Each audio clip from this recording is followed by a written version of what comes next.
नमस्कार योग साधकों, सुबह के 7 बजे हैं और हम आज का सत्र प्रारंभ करते हैं। और उम्मीद करता हूं कि आप तैयार होंगे। मैं जोश, हम लोग आपने सुना होगा ना, हाउ इज द जोश। जोश होना चाहिए, उत्साह होना चाहिए, उमंग होनी चाहिए। हम चले अपने योग के सफर में और डेली फिटनेस सीरीज के इस कार्यक्रम में हम एक एक करके योग के विभिन्न पहलुओं को समझने का प्रयास कर रहे हैं और आहार विहार, दिनचर्या और व्यायाम को समझने का प्रयास कर रहे हैं। Unfolding the mystery of the ancient wisdom and the science. तो प्राचीन जो हमारे ज्ञान परंपरा को आगे बढ़ा रहे। तो अब ये क्लासेस आज से 4-5 साल पहले सुबह 5 बजे शुरू हुआ करती थी, 5 PM शार्प। अब बीच में फिर विभिन्न कोरोना एक तरीके से जो मीडिया के यूज करके ऑनलाइन क्लासेस के लिए वरदान रहा। एक तरीके से जो विपत्ति और आपदा रही उसमें से भी रोशनी दिखी, लोग कनेक्ट हुए और ज्ञान का प्रवाह भौगोलिक सीमाओं को त्याग के, उसको छोड़ के ग्लोबल हो गया। मतलब दुनिया के किसी कोने में बैठ के आप कक्षा संचालित कर सकते थे। जूम मीटिंग था, गूगल मीट, इस तरह के कई और ऐप आ गए जिससे कि आप कनेक्ट हो पाए सभी एक दूसरे के साथ। एक साथ हजारों लोग जुड़ जा रहे थे। तो चलिए पहले प्रारंभ करेंगे। पहले बैठेंगे आराम से। उम्मीद करता हूं कि सुबह उठने के बाद, टॉयलेट वगैरह जाने के बाद आपने सेवन किया होगा किसी उपयोगी फल का या उसके रूट का या उसके तने का, स्टेम के बने जूस का, जो शरीर के लिए उपयोगी हैं। जैसे आंवला हो गया, जैसे आपका एलोवेरा हो गया, नीम हो गया, तुलसी हो गया, जामुन हो गया। इस तरह से अर्जुन का, इन सब का अलग अलग प्रकार से एक्सट्रैक्ट निकाला जाता है। तो वो आप प्रातःकाल खाली पेट लें और उसके बाद जब आपका उस शरीर में वो प्रवेश कर जाए, उसे 15-20 मिनट बाद ही ये करें। पेट साफ होना पहली शर्त है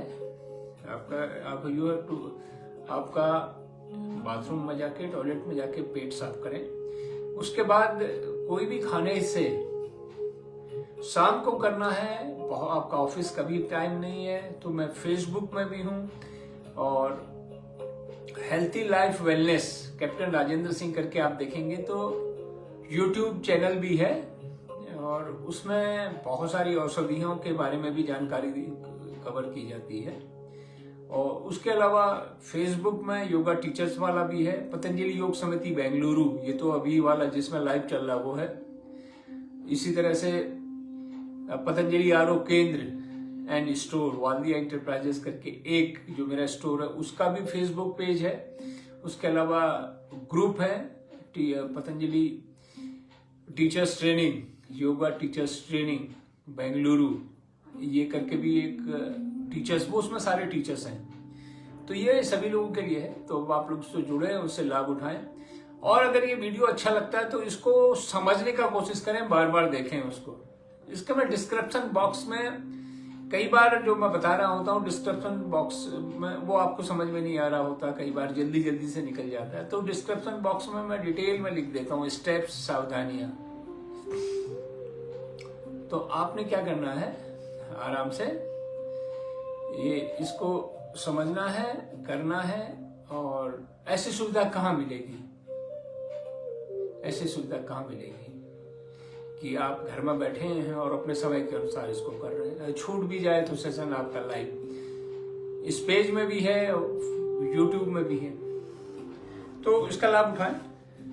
तो कभी भी आप बैठे, तो आपको मैंने बताया तो सुखासन हो गया, आलती पालती कहते हैं इसको, आलती पालती। ये 8 इंच करीब ये घुटने ऊपर हो जाते हैं।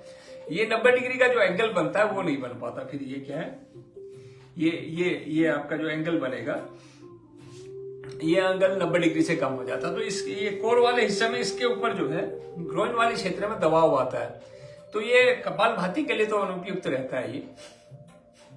तो इसके लिए क्या करते हैं, पीछे आप कोई सीट रख के, कोई तख्त रखते हैं, उसके ऊपर थोड़ा ऊंचा बैठ जाते हैं, तो ये घुटने नीचे हो जाते हैं। या पद्मासन तो सबसे श्रेष्ठ होता है, ये अर्ध पद्मासन, ये आपका हो जाता है। तो एक पैर तो बिल्कुल ही सही आ जाता है, तो ये लगभग 90 के आसपास आ जाता है।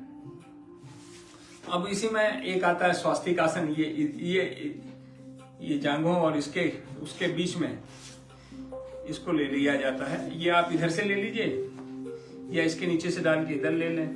सिद्धासन होता है, ये पेरिनियम एरिया इसको कहते हैं। इसको इसके इधर लाया, इसके ऊपर बैठा दिया। फिर वज्रासन का तो मैंने बता ही रखा है आपको।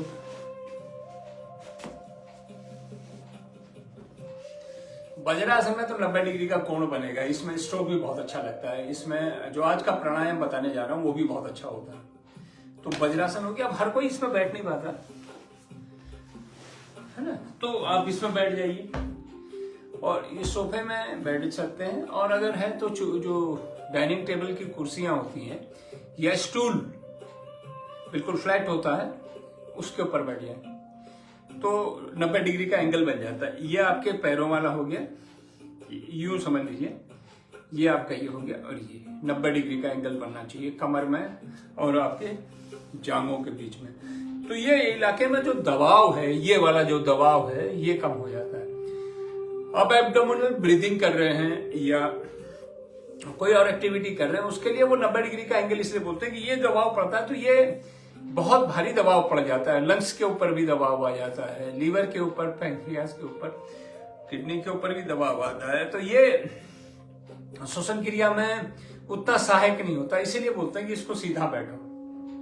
इसीलिए बोला जाता है ना, सुबह खाली पेट क्या करो, शाम को जब करना है दोपहर के भोजन के लगभग सामान्यतः 2.5 से 3 घंटे। प्रश्न होना चाहिए कि ऐसा क्यों। एक छात्र के नाते आपका मस्तिष्क जो है हमेशा शंकाओं से भरा रहना चाहिए। गुरुजी ने कह दिया वो अच्छी बात है, गुरुजी का दायित्व तो होता है कि उसके कारण भी बताएं। अगर गुरुजी भूल गए हैं तो आपका प्रश्न होना चाहिए, गुरुजी कि ऐसा क्यों, 3 घंटा ही क्यों, मैं 1 घंटे में क्यों ना करूं, मैं 90 डिग्री में क्यों बैठूं, ये 90 डिग्री में बैठना जरूरी क्यों है, इससे क्या फायदा है। तो ये सारे प्रश्न आपके पास होने चाहिए, त्वरित प्रश्न होने चाहिए, त्वरित उत्तर मिलने चाहिए।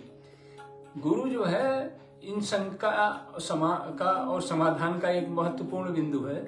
तो छात्र के तौर पे आपका भी दायित्व होता है, क्योंकि विषय बहुत बड़े होते हैं। तो कोई छात्र तो पहले से पढ़े होते हैं, उनको समझ में आ जाता है क्यों बोल रहे हैं, कई को संकोच बस नहीं पूछते हैं। और सबसे बड़ा शत्रु इंसान का है वो संकोच है, अदृश्य भय है, लोग क्या कहेंगे। अरे लोग क्या कहेंगे, कुछ नहीं कहेंगे।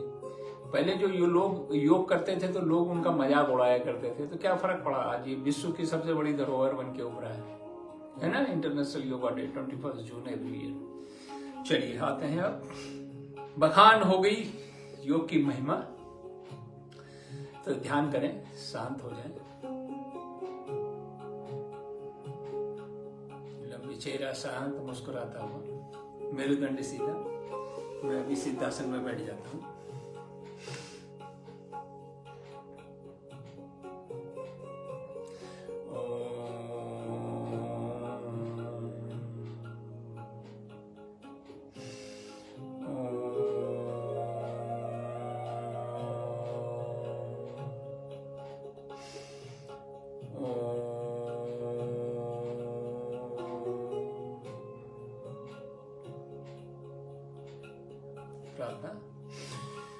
योगेन चित्तस्य पदेन वाचा मलं शरीरस्य च वैद्यकेन योपाकरोतं प्रवरमुनिना पतञ्जलि प्राञ्जलिरान्तोऽस्मि पतञ्जलि प्राञ्जलिरान्तोऽस्मि पतञ्जलि प्राञ्जलिरान्तोऽस्मि। ॐ शान्ति शान्ति शान्ति। योग की परंपराओं के ध्वजवाहक महर्षि पतंजलि, योग के प्रवर्तक, अंग्रेजी में अगर कहें फादर ऑफ मॉडर्न योगा जिनको कहा जाता है। भारत का जो मॉडर्न पीरियड होता है वो 2000 साल पुराना होता है। ये 18वीं 19वीं शताब्दी की बात नहीं कर रहा हूँ। उनके प्रवर्तक महर्षि पतंजलि को मैं सादर प्रणाम करता हूँ। महर्षि पतंजलि जिन्होंने पतंजलि योग सूत्र लिखा। 6 दर्शन हैं, नास्तिक दर्शन 6 हैं और आस्तिक दर्शन 6 और नास्तिक दर्शन 3 हैं। चारवाक का है, जैन है और बौद्ध। ये वेदों की परंपराओं को नहीं मानते, इनको कहते हैं नास्तिक दर्शन। और 6 हैं आस्तिक दर्शन जो वेदों की परंपराओं को मानते हैं। वो उनमें से एक स्तंभ है, वो है योग दर्शन। उसके प्रवर्तक है महर्षि पतंजलि। उन्होंने पतंजलि योग सूत्र लिखा। उसमें 195 सूत्र हैं जिनको A4 का जो पेपर होता है ना, टाइप ए आपका जो नॉर्मल पेपर होता है, उसमें लिखे जा सकते हैं 195 सूत्र, है ना। उनसे पूछा गया, उनसे उन्होंने कहा था योग है चित्त वृत्ति निरोध। योग है क्या? चित्त की वृत्तियों का निरोध जो करे वही योग है। वो क्रियाएं जो चित्त की वृत्तियां, अब उसको अगर आप व्याख्या करें तो एक पुस्तक लिखी जा सकती है, योग है चित्त वृत्ति निरोध है। तो इस तरह से, इसी तरह ये मैं उदाहरण दे रहा हूँ सूत्र का। तो कभी चर्चा करेंगे, कभी हमारा पतंजलि योग सूत्र में कक्षा चलेगी तो एक एक सूत्र को हम उसका अनफोल्ड करेंगे, मिस्ट्रीज को, है ना। हमने पतंजलि योग सूत्र की कक्षाएं भी चलाई थी फेसबुक में, वो हैं फेसबुक में टीचर्स वाले, उसमें जो टीचर्स ट्रेनिंग में हमने इसको कराया था। तो ये यहाँ पे हम जो अपना महर्षि पतंजलि चित्त की वृत्तियों का जो निरोध करने वाले, जिन्होंने योग के माध्यम से हमको शिक्षा दी, और शारीरिक व्याधियों को दूर करने के लिए जिन्होंने आयुर्वेद का ज्ञान समाज को दिया, राष्ट्र को दिया, और वाणी को शुद्ध करने के लिए जो उन्होंने व्याकरण, संस्कृत के व्याकरण और जो भाष्य की रचना की, ऐसे महर्षि पतंजलि को हम सत नमन करते हैं। तो बैकग्राउंड भी मालूम होना चाहिए, इतिहास भी मालूम होना चाहिए। अपना इतिहास नहीं जानोगे तो फिर आगे कैसे बढ़ोगे? तो ये भी ध्यान रखना चाहिए कि अपना इतिहास को जानिए, अपनी परंपराओं को जानिए, अपनी जड़ों से जोड़ने का प्रयास करिए। तो हमने बात करी थी पहले, जब भी कोई भी आसन, प्राणायाम या कोई शारीरिक क्रिया करें, थोड़ा वार्म अप जरूर कर लें। वॉकिंग कर लें, 500 मीटर से लेके 2 से 5 किलोमीटर वॉक कर लिया। उसके बाद थोड़ा सुस्म खड़े होकर कुछ व्यायाम कर लिए, सुस्म व्यायाम। कुछ व्यायाम किए बैठ के किए, कुछ व्यायाम किए पेट के बल किए, कुछ व्यायाम किए लेट के। प्रॉन पोज, सुपाइन पोज के साथ हल्के फुल्के यॉकिंग जॉकिंग वगैरह करके करना क्या है, थोड़ा हाथों को हिलाना है, ऐसे ऐसे ये वाला कर दिया, थोड़ा ऐसे घूम गए, ऐसे घूम गए, ये ऐसे कर लिया, ऐसे कर लिया। शरीर लचीला हो जाने के बाद आप तैयार हो जाते हैं।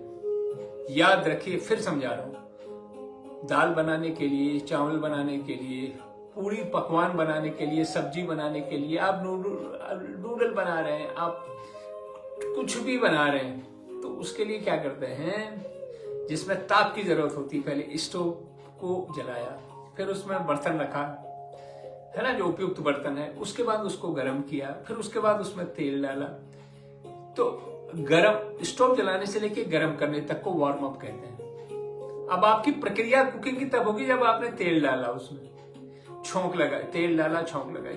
उसके बाद विभिन्न चरण है। डोसा बनाना है, स्टोव जलाना पड़ेगा, बर्तन रखना पड़ेगा। इडली बनानी है, स्टोव जलाना पड़ेगा, बर्तन रखना पड़ेगा। ये तो बेसिक चरण है, ये वार्म अप हो गए। तो आपको कोई भी आसन प्राणायाम करने से पहले शरीर को वार्म अप करना है। अब वॉकिंग करके कर लीजिए, रनिंग करके कर लीजिए, वो जो आपकी स्किपिंग होती है वो वाली कर लीजिए, है ना, रस्सी जंप कर लीजिए, सीढ़ियां ऊपर से नीचे, अगर 5 मंजिला मकान 10 मंजिला मकान, सीढ़ी ऊपर नीचे चढ़ जाइए।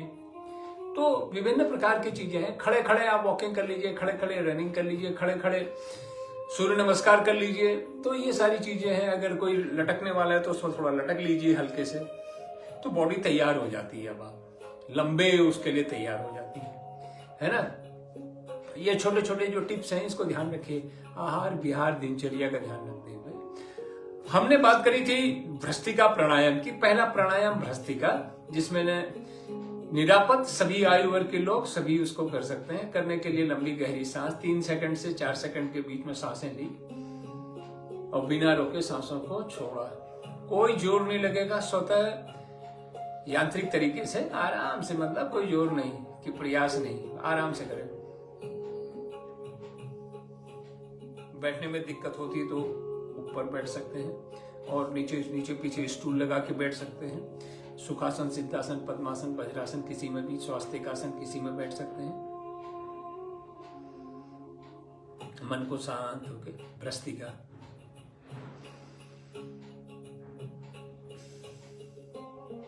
सांसों को लंग्स में भरिए। इसको योगिक ब्रीदिंग कहते हैं। अगर पेट को फुला दिया बाहर तो एब्डोमिनल ब्रीदिंग, बच्चों वाली ब्रीदिंग होगी। और दूसरा, अगर आपने छाती को फैला दिया तो ये थोरेसिक रीजन कहलाता ना ये।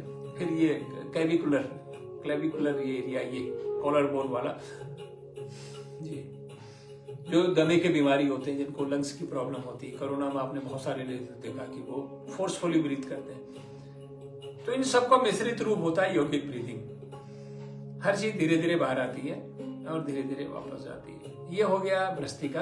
रिकैप रिवाइज करा रहा हूँ। दूसरा प्राणायाम बताया था कपालभाति। बैठने की स्थिति मैंने बताया था ना, 90 डिग्री क्यों बैठते हैं, क्योंकि जैसे ये ग्रोइन वाला एरिया है, कोर वाला एरिया में दबाव ना पड़े, इसलिए इसको 90 डिग्री से अगर थोड़ा ये ज्यादा हो जाता तो ये एरिया बिल्कुल फ्री हो जाता बिना किसी दबाव की।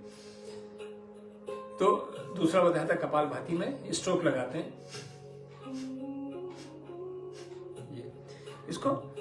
इसको अगर आपने पोजीशन, इसमें अगर बैठने की पोजीशन ठीक नहीं की, आप सीख ही नहीं पाएंगे इसको। और ये अभ्यास भी तो ऐसा साइकिल चलाने जैसा है। कोई स्किल को जो सीखते हैं ना, ड्राइविंग सीखते हैं, स्किल सीखते हैं, रोटी बनाना सीखते हैं, वो सारी तरह का स्किल है, एक बार में नहीं आएगा। चाहे आप कितने बड़े विद्वान हो, इसको 100-50 बार स्ट्रोक लगाने पड़ते हैं, तब जाके समझ में आता है।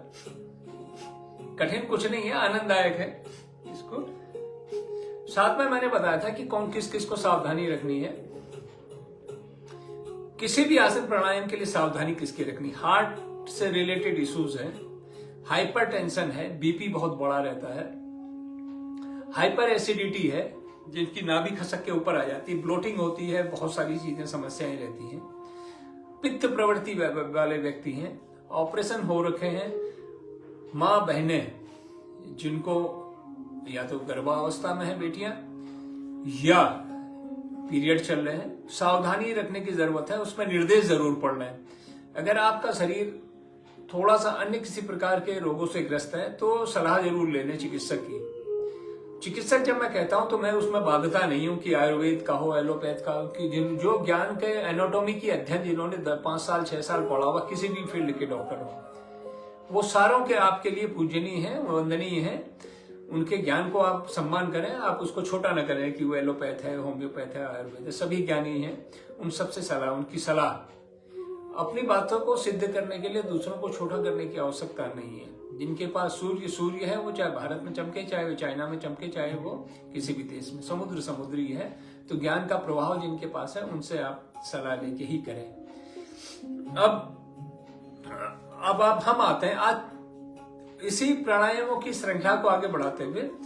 आप वो आएंगे वायु प्राणायाम। वायु प्राणायाम हम करते हैं अंदर सांसों को ले, वायु प्राणायाम, सांसों को लिया बाहर को छोड़ा, रोक लिया, वायु प्राणायाम। वायु माने होता है अंत का मतलब होता है सांसों को अंदर लिया, रोक लिया।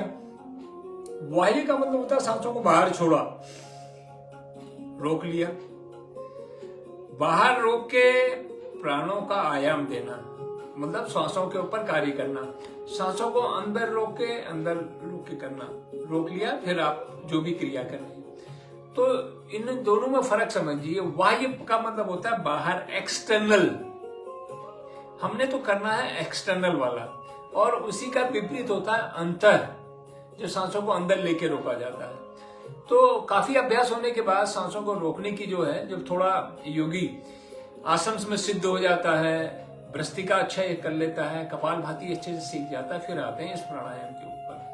शक्तिशाली प्राणायाम है। सांसों को लिया, बाहर को छोड़ा और सांसों को बाहर रोक लिया। 3 सेकंड रोकते हैं, 2 से 3 से ज्यादा सेकंड को ज्यादा रोकते नहीं है। धीरे धीरे जब शारीरिक क्षमता बढ़ जाती है तो फिर बढ़ाते हैं 5 सेकंड, 10 सेकंड, 12 सेकंड तक। अन्यथा नॉर्मली आपको 3 सेकंड ही रुकवाया जाता है प्रारंभ में, क्योंकि ज्यादा सांसों को रोकने से चक्कर आने का खतरा रहता है। जिनको वर्टिगो है, जिनका बीपी बढ़ा हुआ है, जिनको हाइपरटेंशन है, जिनको अन्य कोई व्याधियां हैं, उनके लिए तो ये नुकसान कर जाता है। और ये इनको हम मना करते हैं पीरियड के दौरान और प्रेगनेंसी में। बिल्कुल स्पष्ट है, ना करें इसको।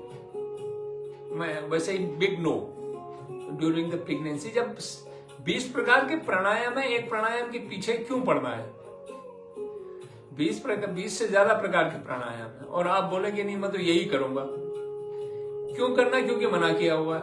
पीरियड के दौरान नहीं करना है, प्रेगनेंसी में नहीं करना है, ऑपरेशन हो रखा है नहीं करना है, हाइपरटेंशन है नहीं करना है, अन्य कोई बड़ी व्याधि है, असाध्य रोग है जिसमें शारीरिक श्रम की होने पे परेशानी बढ़ जाती है, इसमें शक्ति ज्यादा लगती है, तो उसको मना किया जाता है। तो इसको करने से पहले ये सावधानियों का ध्यान में रखें। तो कैसे करें? सांसों को लें, सांसों को छोड़ें और रोक लें। मुद्राएं आपकी इच्छा है, आपके मुद्राओं की भी कक्षा चलेगी। मुद्राओं की कक्षा में हम आपको बताएंगे कि कौन सी मुद्रा कब लगानी चाहिए। प्राणायाम के दौरान इसको कर लेते हैं तो ये सोने में सुहागा का काम करता है। वायु मुद्रा ये हो, और ये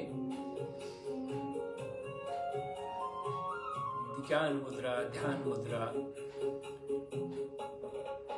सांसों को लिया, सांसों को छोड़ा, रोका,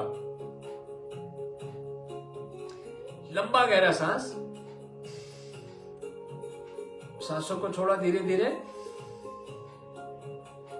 अब रोक लीजिए, 1 2 3। अब धीरे धीरे सांसों को लीजिए, 1 2 3। सांसों को छोड़िए,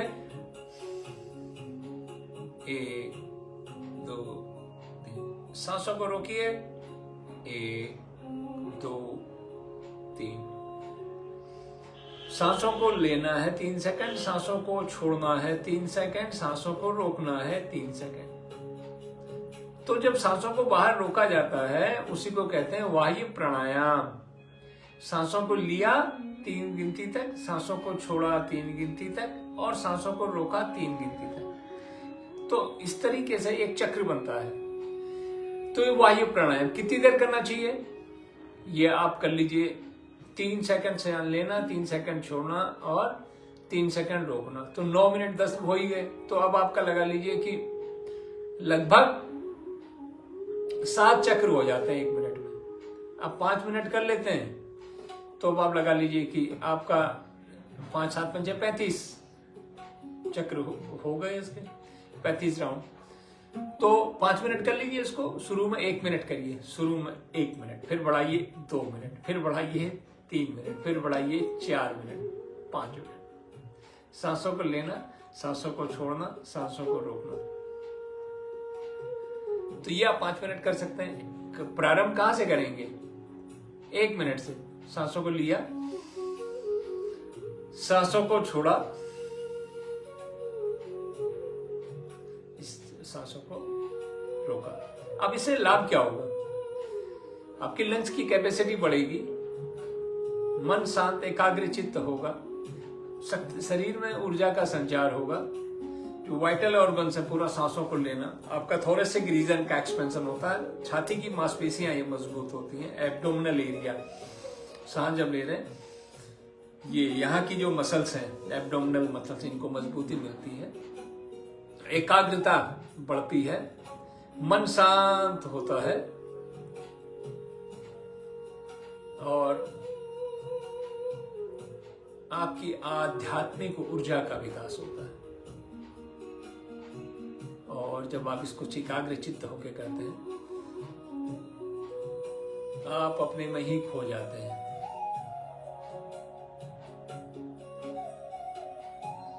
सांसों को लेना, सांसों को छोड़ना, सांसों को रोकना। अब बात आती है वायु प्राणायाम त्रिबंधों के साथ, महाबंध के साथ, नया टॉपिक। अब ये बंध क्या होता है? अब ये तो पारंगत हो गए, आप 1 मिनट आपने कर लिया, आपको आनंद आ गया। अब इसको 10x, 20x, 30x, 40x, 50x, 100x इसको पावरफुल बना दें, जोड़े इसमें बंदों को। अब बंद नया शब्द आ गया, बंद आपने सुना होगा, बांध, डैम, रोकना।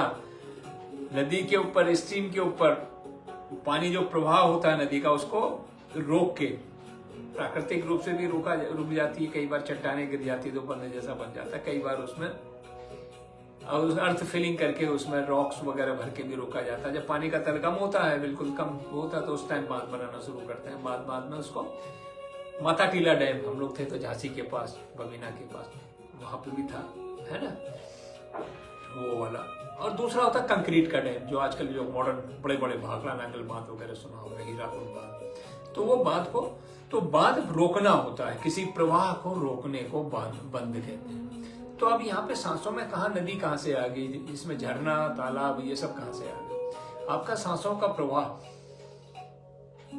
ये आप नदी की तरह समझ लीजिए, आवागमन हो रहा है, इसको रोका जाएगा। एक तो हमने वायु प्राणायाम में रोका, मगर वैसे ही रोका, सांसों को लिया, रोका, सांसों को लिया, छोड़ा, रोका, वायु प्राणायाम। अब इसमें बंद जोड़ देते हैं। कौन से बंद हैं? 3 बंद हैं। अपना गुदाद्वार, एनएस वाला जो हिस्सा, अगर उसको ऊपर को खींचे, मूल बंद, नाभि वाला जो क्षेत्र है, ये मूलाधार है ना, स्वादिष्टान, मणिपुर, ये नाभि वाला, इसको अंदर की तरह खींच दें। सांस ली, सांस को छोड़ा, रोका, होल्ड, और फिर ये बंद लगा दिए। मूल बंद,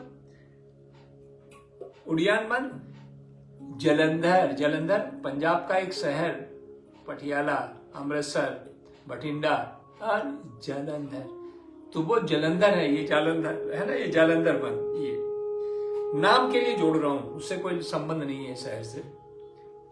तो 3 बंद लगा दिए। सांसों को लिया 3 गिनती तक, सांसों को 3 गिनती तक छोड़ा और सांसों को रोका। अभी यहाँ पे थोड़ा ज्यादा रोकेंगे इसको, अभ्यास हो गया आपका वायु प्राणायाम का, तो हम इसको 5 सेकंड तक, 6 सेकंड तक, 10 सेकंड तक रुकने का प्रयास करेंगे।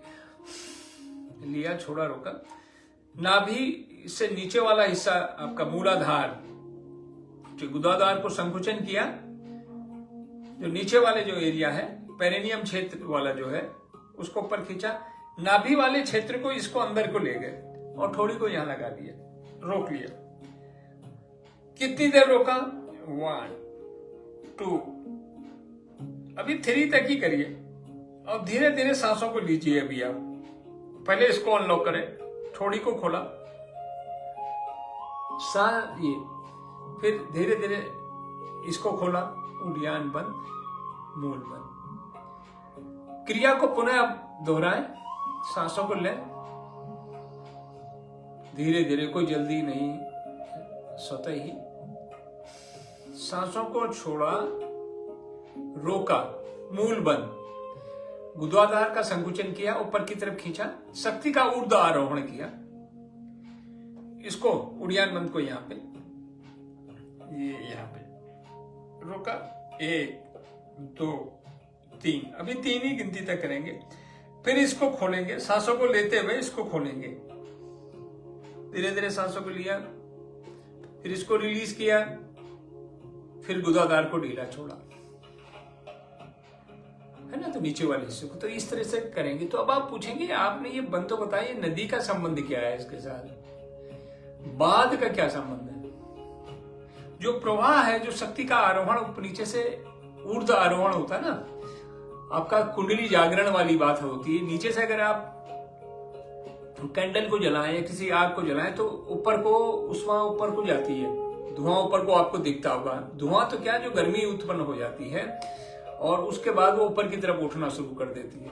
तो ठीक जब आप शक्ति के साथ ये सारे प्राणायाम और आसन प्राणायाम वगैरह क्रियाएं करते हैं, मंत्रों का उपयोग करते हैं, तो वो क्या है कि आपकी शक्ति का जागरण होने लगता है, तो ऊर्ध्व आरोहण हो जाता है। तो उसको शरीर के उन भागों में पूरा फैलाने के लिए, पानी जा रहा है ऐसे, नहर जा रही है, उसमें बीच में बंद करके आपने खेतों में किसान पानी नहीं लगाता, इधर से काटा इधर से काटा, ये नहर जा रही है, ये नदी जा रही है, ये नहर जा रही है, तो बीच में क्या करेंगे, पानी इस खेत को लगाना है, तो यहाँ पे बांध लगा, इधर इसको ब्लॉक कर देंगे पानी को, तो पानी इधर भी आ सकता है, और जो जिस तरफ भेजना है पानी इस नहर के इस तरफ वहां पे खोल देते हैं गेटों को, चैनल्स को, तो वो पानी खेतों में भर जाता है। तो ठीक इसी तरीके से जब आप ऊर्जा का प्रवाह ऊपर की तरफ हो रहा है, शक्ति का ऊर्ध्वपातन हो रहा है, तो आप क्या करेंगे, उसको यहाँ पे रोक लिया, जो नीचे की तरफ का फ्लो है उसको रोका, फिर यहां से यहां तक आए तो इधर रोक दिया, तो जो ऊर्जा का प्रवाह यहां तक, यहाँ का इसका विस्तारीकरण होगा, फिर उसके बाद इधर रोक लिया, तो ये यहाँ, तो जो जहां पे टैप की है एनर्जी वो उसी एरिया में फैल जाती है।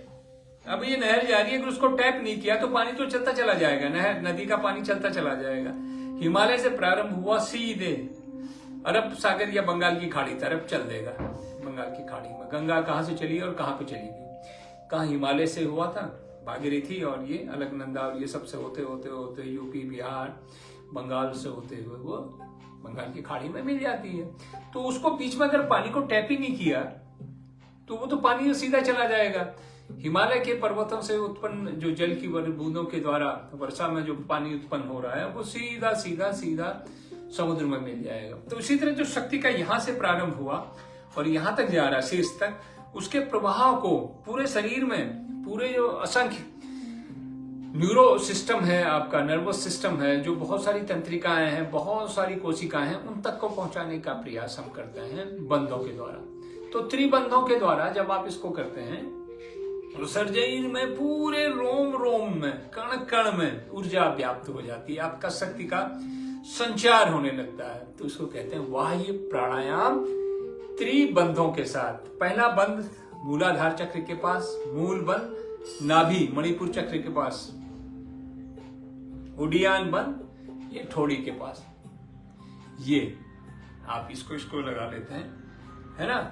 और ये आपका गले के पास, इसको जब ये लगा लेते हैं ठोड़ी को, ये वाले भाग में, तो ये चक्रों का भी संशोधन होता है। संशोधीकरण, आपके जो चक्र हैं, शक्ति का संचार होता है और आपकी तंत्रिकाएं मजबूत होती हैं, मानसिक शक्ति बढ़ती है, आध्यात्मिक शक्ति का विकास होता है, शारीरिक स्वस्थता जो आपको वो प्राप्त होती है।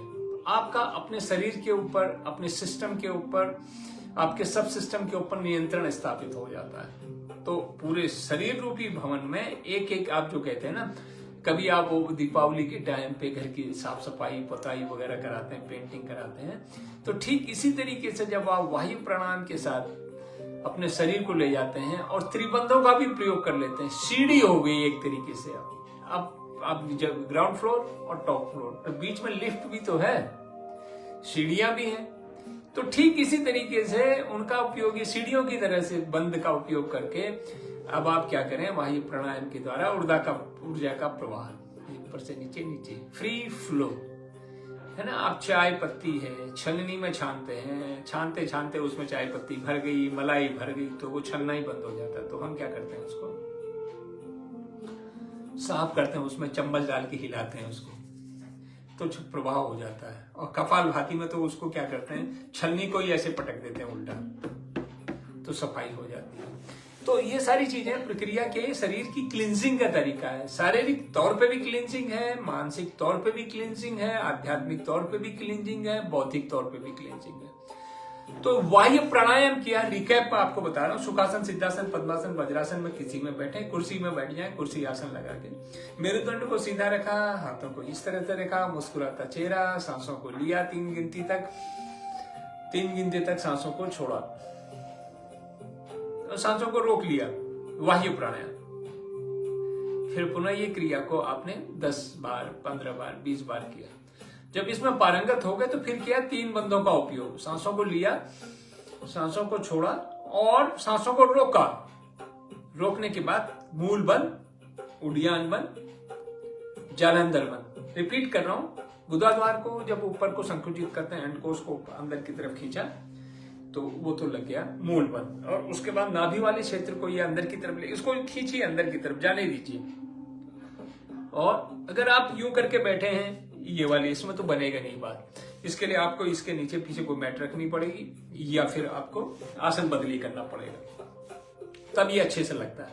मूल बंद तभी अच्छा लगेगा, उड्डयन बंद तभी अच्छा लगेगा जब ये एंगल, ये इसके बारे में किसी भी योग शिक्षक के उसमें देखें तो ये एंगल वाली बात कोई करता ही नहीं। कोई बोले कि आप वज्रासन में बैठो और पद्मासन में बैठो, अरे भाई क्यों बैठो?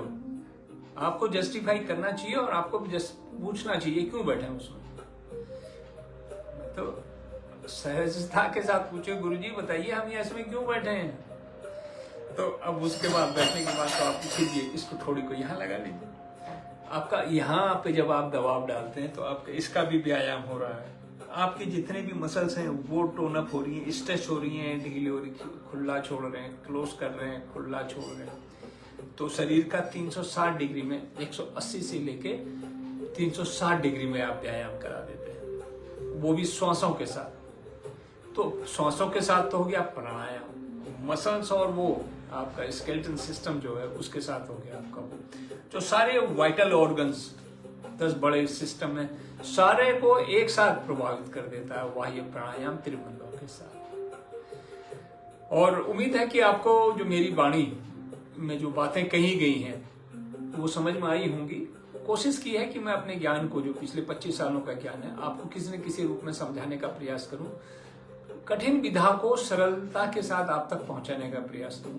अपने विचार इसमें जरूर प्रकट करें। कोई बिंदु अछूता रह गया तो उसको भी कमेंट में जरूर लिखें। यही मैं अभी आपका वीडियो बनेगा, इसको मैं अपलोड करूंगा यूट्यूब में। हेल्थी लाइफ वेलनेस करके एक चैनल है, जो छूट गए आते हैं वो उसमें भी आप देख सकते हैं। मैं डिस्क्रिप्शन इसमें लिख देता हूँ अच्छे से, तो आप इसको अपने मित्रों को बता सकते हैं जो बोलते हैं कि भाई कहाँ जाएं, ऑफलाइन क्लास कहाँ अटेंड करें, फीस बहुत, कल्ट योगा है, इधर है उधर है, बहुत सारे योगा स्टूडियो इस काम में हाथ बटा रहे हैं, लोगों को ज्ञान बता रहे हैं। क्योंकि अगर उस सिटी में टॉप जगह पे अगर उन्होंने बना ले रखा है, हॉल ले रखा है, तो उसका किराया 50,000, लाख, 2 लाख होता है, तो वो बिना निःशुल्क तो करा ही नहीं सकते। तो हम क्या है, तो अब वो संभव भी नहीं है हर एक के लिए, जियोग्राफिकल डिस्टेंस रहता, आप नहीं जा सकते गुरु के पास। तो कोरोना काल में जो विधा हमने सीखी थी, फेसबुक हो गया, व्हाट्सएप हो गया, आपका जूम मीटिंग हो गई, गूगल मीट हो गई, इनके माध्यम से हम पूरे दुनिया में कहीं से कहीं कनेक्ट हो सकते हैं। तो ये इस कनेक्शन का फायदा उठाइए, अपने मित्रों दोस्तों को गिफ्ट करिए ये चैनल का लिंक, बोलो भाई सीख लो, मोटिवेट करो, प्रेरित करो। घर परिवार में माता पिता, सास ससुर, दादा दादी, चाचा ताऊ, सगे संबंधी, सीनियर जूनियर, सबको बताओ भाई ऐसे आप लाभ उठा सकते हो। योग शिक्षक प्रामाणिक होना चाहिए, योग शिक्षक अनुभवी होना चाहिए, योग शिक्षक ज्ञान से परिपूर्ण होना चाहिए, योग शिक्षक की वाणी में सरस्वती विराजमान होनी चाहिए, जो अपनी सरल भाषा, मधुर भाषा के द्वारा आपके दिमाग में बातों को सरलता से बैठा सके। अब वाणी को यही विराम दूंगा और कल फिर एक और नए प्राणायाम के साथ चर्चा करेंगे। वो करेंगे अनुलोम विलोम, नाड़ी शोधन प्राणायाम भी कहीं कहीं कह देते हैं उसको, अनुलोम विलोम प्राणायाम के बारे में। उसको प्राणायामों का राजा भी कहा जाता है, जो आपके मस्तिष्क से सीधा संबंध रखता है। यहाँ तो स्वतंत्र तंत्र, ये तंत्र, वो तंत्र और बता रहे हैं। तंत्रिका तंत्र से सीधा संबंध रखने वाला प्राणायाम हम लेंगे कल। और उससे पहले आपने जो नियम बताए थे, सुबह उठ के गर्म पानी पी लीजिए, कुछ नहीं तो गर्म पानी पी लीजिए 1 से 2 गिलास। उसमें अगर आपके पास एलोवेरा है, आंवला है, जो भी त्रिफला का जूस है उसका सेवन कर लीजिए, जो भी उपलब्ध हो, जो भी आसपास आपको मिलता है, जो आपके प्रवृत्ति या प्रकृति के अनुसार हो। थोड़ा सा यौगिक जॉगिंग कर लीजिए, थोड़ा वॉकिंग कर लीजिए। उसके बाद जब आप मेरे सामने बैठे तो ये सब क्रियाएं करके बैठे, वार्म अप करके आए, फिर बैठे, फिर मंत्रों को नोट कर लीजिए जो मैं बोलता हूँ, अब उनको भी आप उच्चारित करना सीखिए। 3 बार ओम तो आपको आता ही है। अब समापन की तरफ चलेंगे तो मंत्र है आपका शांति पाठ। शांति पाठ भी बहुत प्रकार के हैं, उनमें से एक है जो सबसे बड़ा, जो पंडित जी वगैरह कथा, हवन, यज्ञ, शादी समारोह सब में करते हैं, तो बड़ा मंत्र है, उसको आप भी उच्चारित कर सकते हैं। ओम ध्यो शांति अंतरिक्ष शांति पृथ्वी शांति रापा शांति रौषधयः शांति वनस्पतयः शांति विश्वे देव शांति ब्रह्म शांति सर्वं शांति सामा शांति रेधि। ओम शांति शांति शांति। नमस्कार, आपका दिन शुभ हो, आप ऊर्जा और शक्ति से भरे रहें। नमस्कार।